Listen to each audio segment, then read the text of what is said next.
ஒரு சிறிய கிராமத்துல ஒரு உழைப்பாளி விவசாயி இருந்தார். ஒவ்வொரு காலையிலும் ரொம்பவே சீக்கிரம் எழுந்து தூரத்தில் இருக்கும் கிணற்றுக்கு போய் தண்ணி எடுத்துட்டு வருவார். அவர் கையில் 2 மண் குடங்கள், ஒரு குடம் முழுமையாகவும் மற்றொரு குடம் சின்ன துளை இருந்த குடம். அந்த துளை காரணமாக அவர் வீடு சேரும் முன்பே பாதி தண்ணீர் வழிந்துவிடும். முழுமையான குடம் ரொம்பவே பெருமையாக இருந்தது. ஆனால் ஒவ்வொரு நாளும் அந்த துளை குடத்தை கிண்டல் செய்து கொண்டே இருக்கும். ஒரு நாள் அது மெதுவாக சொன்னது, "நீ பார்த்தாயா, நீ எதுக்குமே பயனில்லை, எப்போதும் பாதி தண்ணீர் போய்விடும், வீணாக உன்னை தூக்கி கொண்டு போகிறான்." அந்த விவசாயி அந்த துளை குடம் சத்தம் இல்லாமல் அமைதியாக இருந்தது. ஆனால் மனசுக்குள் ரொம்பவே வருத்தம். ஒவ்வொரு நாளும் அதே அவமானம், அதே கிண்டல், இப்படி நாள்தோறும் நடந்து கொண்டே இருந்தது. ஒரு நாள் அந்த துளை குடம் தாங்க முடியாமல் அழ ஆரம்பித்தது. அது மெதுவாக விவசாயியிடம் சொன்னது, "என்னை மன்னிச்சிடுங்க ஐயா, நான் உடைந்த குடம், எனக்குள் துளை இருக்கு, நான் தினமும் பாதி தண்ணியை தான் கொண்டு வரேன். நீங்க இவ்வளவு கஷ்டப்பட்டு ஏன் தண்ணியை பாதி எடுத்துட்டு போறீங்க? நான் பயனில்லாதவன் மாதிரி இருக்கு,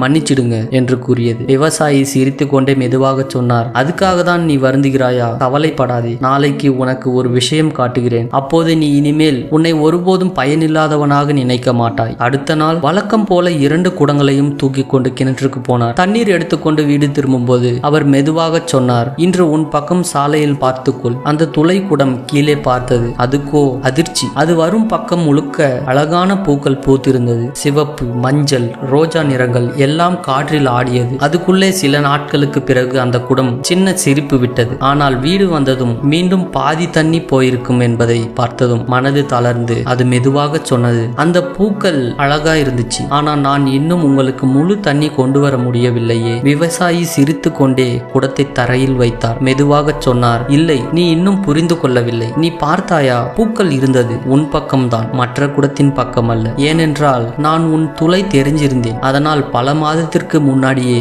உன் பக்கம் போகின்ற பாதையில் பூச்செடி விதைகளை போட்டேன். நாம் வீடு திரும்பும் போது உன்னால் அந்த விதைகளுக்கு தண்ணீர் கிடைத்தது. அதனால் தான் இப்பொழுது முழு பாதையும் அழகான பூக்களால் நிரம்பி இருக்கிறது." அந்த துளை குடத்தின் கண்ணீர் இப்போது சோகத்தால் இல்லை, ஆனந்தத்தால். அது இதுவரைக்கும் ஒருபோதும் உணர்ந்திராத ஒரு பெருமை. விவசாயி அதை பார்த்து மெதுவாக சொன்னார், "நீ நினைத்தது உன் குறை பயனில்லாததுக்கு என்று. ஆனால் உன் குறைதான் இந்த உலகத்திற்கு அழகு கொடுத்தது. நீ யாருக்கும் குறையில்லை, நீ உன் வழியிலே சிறப்பானவன்." நண்பர்களே, இந்த உலகத்தில் யாரும் பர்ஃபெக்ட் இல்லை. ஒவ்வொருவருக்கும் ஒரு சில குறைகள் இருக்கிறது. ஆனால் அந்த குறைகளை சரியான பார்வையில் பார்த்தால் அதே குறைகள் தான் ஒரு நாள் நம் பலமாக மாறும். அந்த துளை குடம் மாதிரி உங்கள் குறைகள் கூட ஒரு நாள் ஒருவனுக்கு அழகை, அர்த்தத்தை, உலகத்திற்கு பயனை தரும்.